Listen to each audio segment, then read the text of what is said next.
about later. Yes. And we've got dogs. Hey, everybody. Welcome back to Five Boys in a Business, a podcast where we talk about the business, our family, and the many shenanigans involved. I'm Emily King. And I'm Richie King. And you can check us out on most Mondays around 10:30 or so on any of the podcast channels, iTunes, Google Podcasts. Spotify. Google Podcasts. And don't forget to check out the merch store at asvcmerch.com.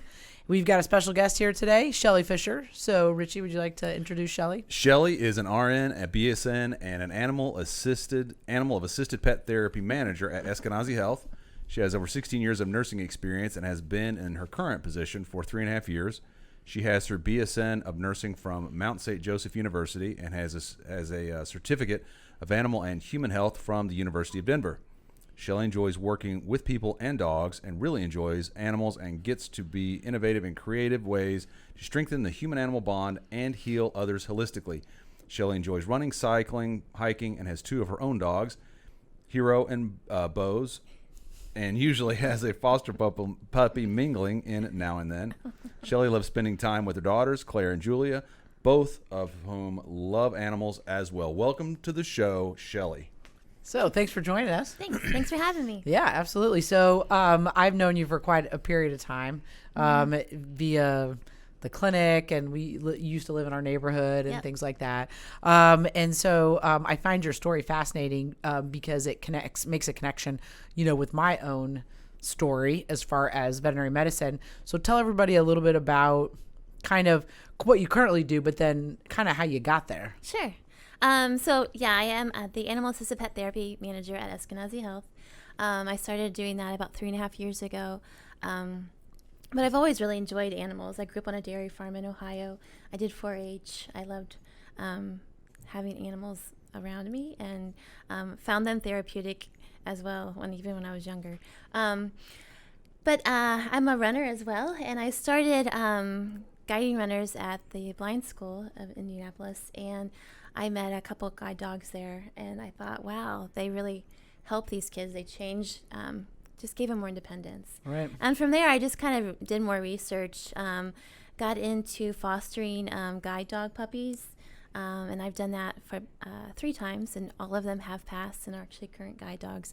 And so just learning on that trail and that journey of discovering that, I really find it exciting because animals do just create such a different atmosphere.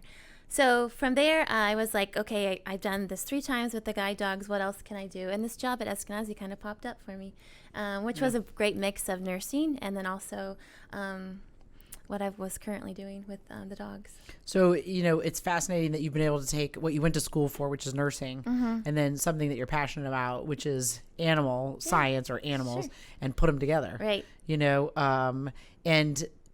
How did you actively work towards that goal? Like, do you think that you put things in play because I know did you work at St. Francis? No, yes. I worked at Children's Hospital. Okay. Yep. Okay. I was at Children's Hospital in Cincinnati for about 7 years. Okay. And I did school nursing for about 7 years. Okay. And just through all that, seeing how animals, just here and there, you would see animals come into the hospital or come into the school, and I could just see that they really made a difference. And even when I was a school nurse, I would bring maybe my dog with me a couple times a day.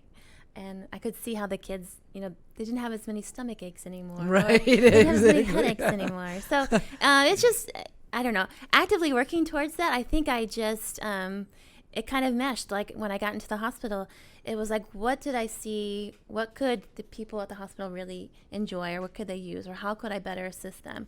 And, frankly, just walking a dog down a hallway, people will look at you and smile. And then if you don't have a dog, it's amazing how people will acknowledge you, but they don't have that great big smile on their face. It's just such a mind shift to when you're at the hospital or with a dog. I'm not sure if you have ever recognized that. Yeah. But especially like when people are really sick. One of my favorite times when I'm at the hospital, I will knock on the patient's door and I'll say, "Hi, I'm Shelly with Pet Therapy. Can I bring a dog in?" And they're like, "What?" Yeah. And they just light up, like they're just excited to see an animal come into the room. And it's just a mind shift. They're not thinking about, their diagnosis or their pain as much. It's really kind of gives them that opportunity just to be in that moment with the dog. Right. Which, it's not rocket science. It's not, but it's that time that they're allowed to just be. And I love to be able to bring that to them. That's awesome. Yeah, that's very cool. So did you go to Eskenazi with the purpose of doing pet therapy, or were you working there and then they came or how did you guys develop that whole thing there? It actually was they were broadcasting it. They were asking, it was a job posting that they needed somebody to do pet therapy. So Penny Hanshaw, who was a physical therapist at Eskenazi for years, she started this program with a dog, Bonnie, who's a yellow lab, who's 14. She turned 14 last week. And they did wonderful things. But she was going to retire. She had Bonnie, I think they did it for about 4 or 5 years. And then she was going to retire. So, they loved the program, but they didn't have, and they had a couple other therapy dogs with the mix, but they didn't want it to go away. So they're like, okay, we have some money to put towards this program. What can we do for it? And then I just stepped in. And That's very cool. Yeah. And so right now we have 25 volunteers with their own dogs that come to the hospital. We have a physician that brings his dog in as well, Charlie. We're just kind of growing it from there. So we are always looking for new volunteers and really enjoy meeting those people as well. Yeah. So talk about, because you had said it's not rocket science, Right. but there's been lots of science that's been studied or put forth to show that actually it is what you're feeling, like it's legitimate, like that. Sure. You smile, what does the smiling do for you, as far as the biochemical pathways in your body and things like that. And you guys actually at the hospital did, you said, I think 2 different studies or 2 studies Right. Yep. to prove the efficacy or the benefit, if you will, Sure. of the human animal bond and what that does for their medicine, Exactly. So talk a little bit about those and like what those showed. Sure. So the first study we did, they both were in the emergency department, and we focused on patients that had mild to moderate anxiety. The staff would come in and do surveys pre and post. But my job was really great. Right. I just got to go in and hang out with the patient for about 20 minutes. And the study found that within those 40 patients that we did, 60% of it was like better care. So basically, only one patient from that whole study actually got anti-anxiety med. And then from the surveys we were able to gather, they had a decrease in anxiety, a decrease in pain, from just what they verbally felt.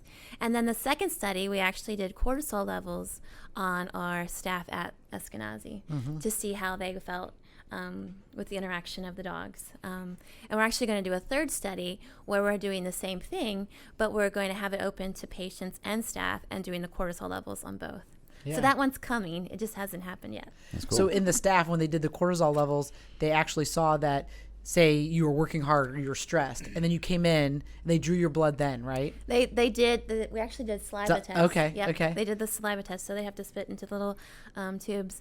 But what we found was we have to make it more of when the availability is that the dog is kind of there for a longer period of time. Right. So then they can see that, then it brings them down, Yep. right? Okay. Yep. Yeah. That's Yep. really cool. Exactly. Because there's a lot of stuff that goes on. And again, just that little mind shift can make such a difference in, the next couple hours of your shift. Oh yeah, absolutely. Which probably, helps prevent things like burnout, or And the morale of people too, Right. the motivation, Right. how they interact with patients, and just the overall kind of feeling. Even if there's a dog just kind of laying in the conference room, how does that make everybody feel? So right. it's kind of fun, and I love that the leadership at Eskenazi is open to those kind of things, and that they kind of invite those holistic parts of all of us to be able to do that. So what is the, I've seen pictures and we'll show, some pictures of the facility at Eskenazi. How did you guys develop that? Like, and what were the, things that you guys used to know, okay, this is we need it to be like this, and we need this to be present. We need this much space. How did you guys develop that whole concept? Well, it's been my project for about 3.5 years. And at first I was just targeting it to be an area where the therapy dogs could go and relieve themselves, because I just wanted a dedicated spot to it. And then I was like, there was a area between the garage and the hospital that I thought this would be a really nice place, because it doesn't get utilized very much. It was kind of just like a garden and like a cement walkthrough. So I'm like, we could totally use this. So it was a process of talking with people, just keeping the ball rolling, never giving up on the idea, finding donors that graciously wanted to give. And we found those people, and we were able to build it. But again, it's a process of just keep going towards what we could use that space for. I talked with a lot of physical therapists about, what would you see, what would you like to have in this area? What would be beneficial to your patients?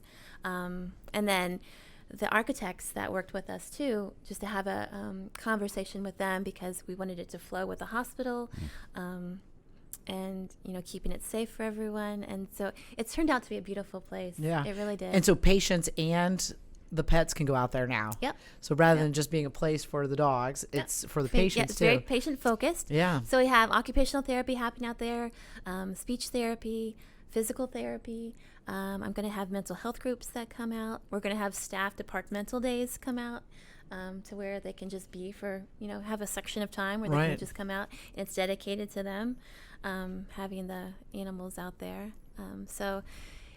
We also have another area where it's a family visitation area. So many times we would walk around the hospital and people would say, I really wish my dog could come and visit. I wish my cat could be here. Yes. And I understand that from people, because if they're in the hospital for months and they don't see that one constant, that one certainty in their life that they've always had at home, it's really hard for them. So the motivation then became, how do we make that happen? And so we have a spot now, it's called the family visitation area, where when scheduled, like our chronic care patients and our palliative care patients can bring their animals in to see them at that area. Yeah, that's really neat, because there will be a lot of times where some of our older clientele, their sons and daughters would say, my dad wants me to bring the dog in, to the hospital or whatever. We took the dog into the hospital. And so I do think that that's, like you said, can be their only companion or their only constant in their life, when they're at home by themselves, or, it's just another thing that for them to focus on, and something that they can give attention to, and then also receive something back, so I know that our older clientele miss that, even maybe when they're not even in the hospital and they no longer have a pet, they talk about that. And so I think it's so important. It's so great that they're doing that. I'm excited about it. It really drove me to that. We had a 19-year-old boy who could not go home because of just management of pain medication, and he was in hospice care, and he really wanted to see his dog Princess, and we were able to go through different steps, but just to see his smile on his face when he got to see Princess, it just made his day. Like, it just really made him so happy. Right. So to be able to be a part of something like that, just to give them that, I think just those little things in life, right? Oh yeah, absolutely. It's interesting. You mentioned the word holistic, and we talked about this a little bit before the podcast, how there seems to be an increased emphasis on those kinds of treatments, holistic treatments like that. And also how powerful I think the mind is. You mentioned pain management and how everything kind of flows from that. Once your mind's put at ease, being around a pet, things like that, pain dissipates sometimes. Those two things are interesting to me, that the holistic approach, have an emphasis on that, and the power of the mind. Absolutely. Because our mind is a really powerful thing, and to be able to make that choice, but to have assistance with that, that gives you that freedom to just kind of be, because dogs are who they are all the time. Right. They don't, exactly. And so are cats. Yeah. Animals in general. And you just kind of have to love them for where they are too. And to see how they are in that moment, then, when you have reflection back, how you are in this moment, how can you be who you want to be, and just to take it a little step further. But holistically, like just, physically, mentally, spiritually, being able to heal. Just having a patient out in the garden the other day, she had a really horrible experience the past 2 weeks, and she said, this is the first time I've just felt peace. And she was out there brushing some Shelties and just having a great time. Hair was flying everywhere, but she was just having a great time out there. And before she left, she said, I just feel peace, so thank you. And then, who knows where that carries you the rest of the day. Oh, sure. So yeah, that 20 minutes can impact your rest of your 24 hours. So it's just so important. It's so huge. Are you starting to see that other organizations or hospitals are following suit? There a lot of organizations and hospitals do have other therapy programs. I talked to one in particular, the Phoenix Children's Hospital. I talk with Marianne a lot from that organization, and we trade things back and forth. So I feel like it is coming about. I think it's always been there. I think people are just seeing more benefits from it. Right. So I think even Florence Nightingale had something to do with it. I don't know. Right. Well, I mean, I think especially too for those not doubters, but doubters, as more and more science gets put out there to suggest, then it becomes a little bit harder to say, well, I don't really necessarily believe in this when you believe in all the other forms of science, and so I think that's helpful. And, it's neat to see that it's becoming more mainstream in terms of, availability to people. And that it's not so far-fetched, for somebody to be able to have access to that. And so, again, it's what you make it as well. Like if you're a dog and an animal lover, then you connect much better with it. And and even people that are kind of leery and scared, or like there'll be a couple of times where I've knocked on the door, said who I am. Hey, do you want to see a dog today? Oh no, I don't think so. Okay, well, just come around the corner and let me take a peek. Right. So I'm like, okay. And they're like, oh, look at that dog. And then the conversation just begins. Yeah. And they become a bridge. So they might just be really closed off that day or not wanting to communicate. But they become a bridge then, and then you're able to just have conversation. A lot of times with our speech therapy patients, they have to tell the dog to do certain things in sequencing, or they'll have the dog do, sit or stay, but they have to say it in sentences. But then you have them just start talking about other things. And they just start having a conversation. And one of the speech therapists told me the other day, she's like, he just lit up out here. Like, he just had a conversation like it was no big deal. And I think taking the focus off of people sometimes, too, and letting them just be who they want to be is really kind of the cool. pressure's off. That's cool. Yeah. That's really neat. So now moving to the dogs per se, how do the people develop their dogs so that they're able to do these types of tasks? Like, how do you get involved in that? When people ask me, like, how can I make my dog be a therapy dog? I'm like, well, you can't really make a dog be a therapy dog. You can begin by socializing your dog positively from the get-go. Like, that's really important. Like, treat liberally, have positive experiences, take them around everywhere. That's why I love socializing puppies, because you get to take them everywhere. You get to see the people's expression, which I always love. But then you also get to see the puppy being able to just experience new things that they've never experienced before. So it's like a whole new thing for each dog. Right. But then you get to be a part of that, like treating liberally, making sure it's a positive experience. So that's the biggest thing, I think, for people to remember, is just to treat liberally and make it a positive experience when you're socializing early. Of course, the basic command, sit, stay, comes are always great, having that. But your dog you really want to have a dog that wants to go see people, that feels comfortable and confident in like Lowe's or a pet store or something like that. But you can't really make a therapy dog. Right. I think some of them are just naturally, because one of the things I think people don't always get is that dogs are in it for themselves. Like, they do everything for themselves. They're opportunistic. Yes. So if it's good for them, they will do it. Exactly. Right. So for some of them, that's not of value to them. So you don't see them engaging people or whatnot. Right. You know, I do think that between the ages of like 3 and 16 weeks, like you say, if you get them out there and you socialize them and you expose them, now you've shown them that what comes from this is good. Therefore, you want it. And so because they are self-motivated that way, then they're like, okay, yeah, I want to do this. But you know, you have those breeds that are naturally gregarious. You know, they want to be out there with people and they want to see what everybody's doing. They love life. They don't care what's happening. They just love and life. they're food motivated. And they're food motivated. Yeah, exactly. And those guys can be great therapy dogs, and then sometimes they're overzealous. Like, you know, those guys can be overzealous and in somebody's face and in, you know, so it's like there's this zone in between those two, you know, poles, I guess, if you will, where you get these dogs that are you can engage them but they don't overstep their bounds, but yet, you know, from a politeness standpoint and people that have those dogs in the clinic that'll come in the clinic, and I always think there's always a dog of every breed that comes in, and I'm like, God, I could have one of these dogs. Like, it's so good, it's so perfect. Because I had this Jack Russell of a friend of mine that I grew up with in high school, and I just love her Jack Russell. It's amazing, and they're known for being little shits, you know, and so because they're just bananas and you know, and hard to control and high energy, but hers is so great. And I'm like, oh, I could really get a Jack Russell. And then I'm like, mine would not be like hers, because, you know, she just socialized the bejeebies out of it. He, you know, she exercises it. And so it's just funny because there's just so many different breeds that offer so many different personality traits.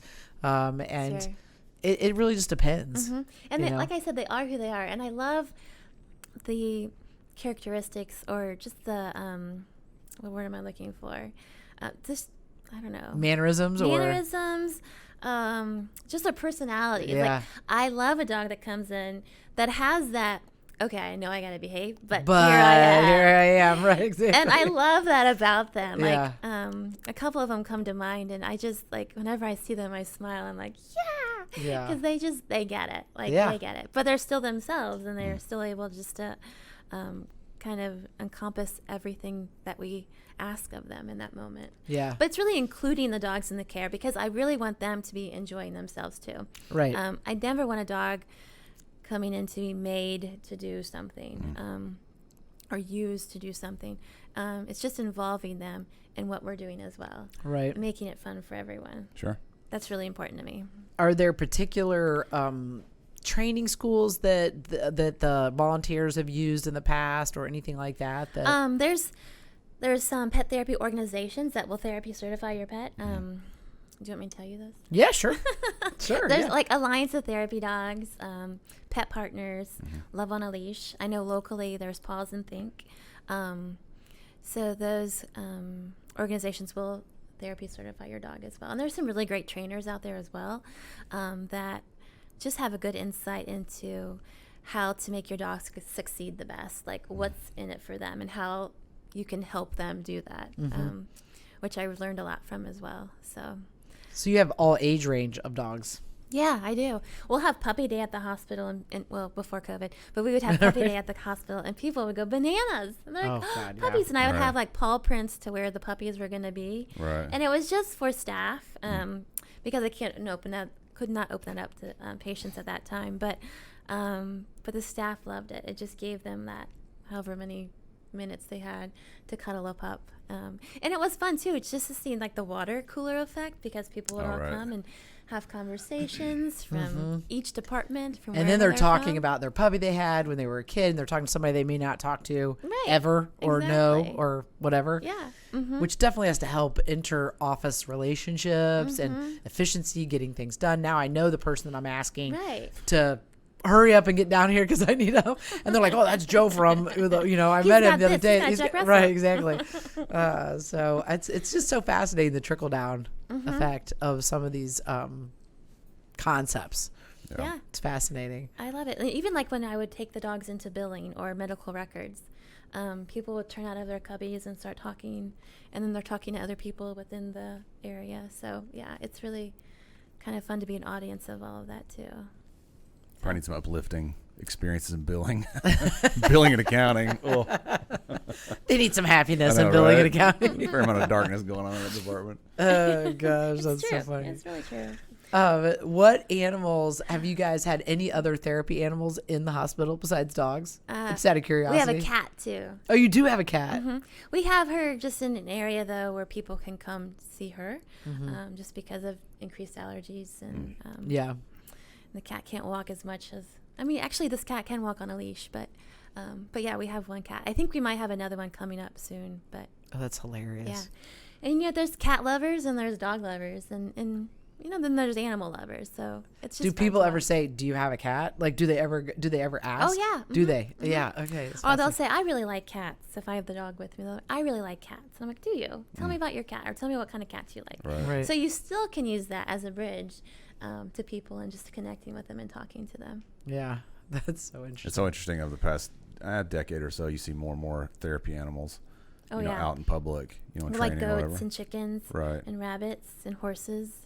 What was the lady in the? We haven't done that yet. The Yeah. lady on the plane, she had like a squirrel or a skunk or something. Something Wait, horrible. was that an emotional support? Yes. Yeah.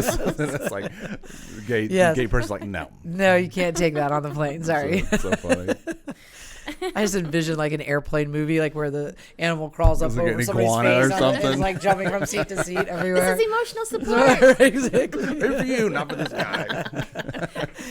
Oh, It's God. that, people are coming out with laughter therapy now too.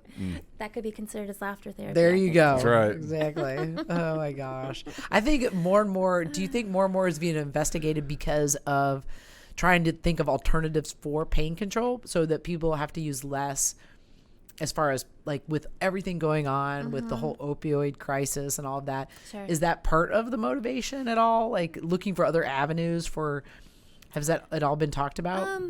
It's been hinted about and talked about. Again, I think you just have that barrier yet of we need more information. We need more studies. We need Yeah. more concrete information.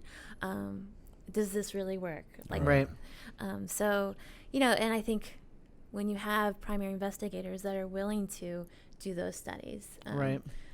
And, not every study is perfect, and that's the beauty of it, too. And so you just learn each time how you can do better, and then being able to share that information. So I think it's a great alternative in the moment of where they are, too. Right. When someone's having, that could be spinning out of control, just that deviation of where they are, being able to focus on something else. Yeah. Yeah, absolutely. And something else that's just giving of themselves too. Like they're not judging you for spinning out of control. Right. They're just like Right. they're just there and like, hey, you can pat me. You Right. want to rub my belly? You can rub my belly. Right. They don't care. They don't care. Right. Yeah.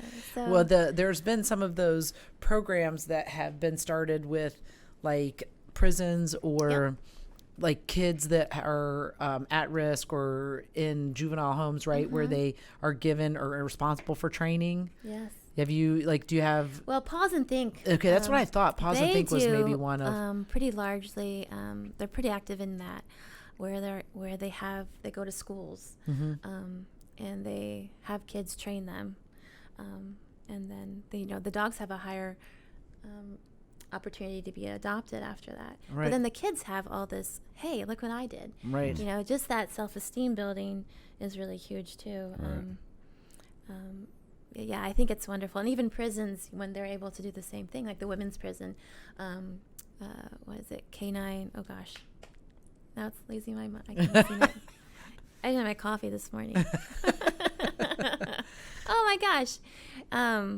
It'll come to me. But they also have a really great program where they go into prisons and they have the women have the dogs for so long. And then the dogs are followed out to the public for a bit, and then they go back in to have additional training. So it's a wonderful program, and I'm going to think of it in just a second. Yeah, that's really neat. It'll come to To me. be responsible for something, I think, you know what I mean? And then, Well, and be empathetic to them too. Right. Right. A lot of these patients are prisoners or have never had that opportunity to feel that, take care of something. right. They just have never had that, and to develop empathy Right. is what maybe they could change themselves or even the people that they're around too. So I think the experience that they can gain from that is huge. Yeah, absolutely. Very cool. And we have trainers that'll come in and,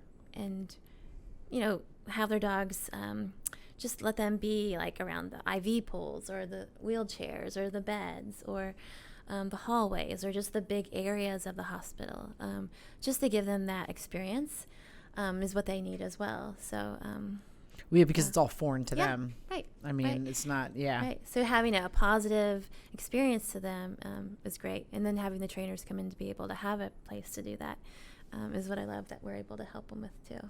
Yeah. And then you hear about the stories where they go to after that. Like, they'll go to a boys' home or they'll go to a different facility or, but you're like, oh, how's this dog doing? Or how's this dog doing? Oh, that's cool. Just to kind of keep that connection going. So.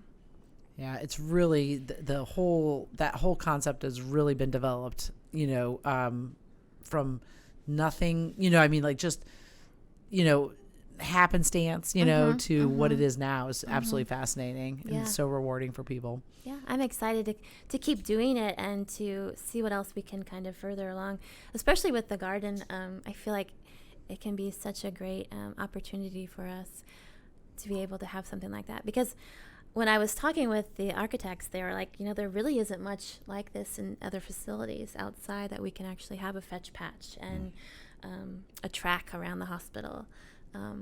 So I'm kind of excited about that to see what we can produce from there. Now, have other facilities contacted you guys, like from other parts of the country, and said, hey, how did you do this? Are people starting to reach out and gather some information as you guys start to put your stuff out there? Yeah. Well, we haven't gone out there too much yet, but what we're going to do, when I was at University of Denver, this was kind of my last big project, and I know they were really excited when I was able to finish it. They would like to come out and do different research studies and things like that. So I think it's just going to be an area for opportunity. So I'm excited. Yeah, I bet that you guys will have people trying to mimic that. Yeah, trying to mimic that, or asking, how did we get that done, or what have you seen, or whatnot? Because I think that'll be there'll be so many people that'll want to figure out how to get that done for their hospital or their area. Yeah, I hope so. Yeah, I think it's going to be a great place. So very cool. Yeah, but we're always looking for new volunteers to join the team, and basically when you are certified as a team, it's you and your dog. It's not just that the dog is certified. It's like the owner or whoever is doing the testing. You're certified as a team. So just keeping that in mind too. I think people have questions about that sometimes, but meaning that they don't come with the dog, or the dog is going by themselves, or right. So their assumption anyway. Like if they would come into the hospital, like let's say you were therapy certified with Hero.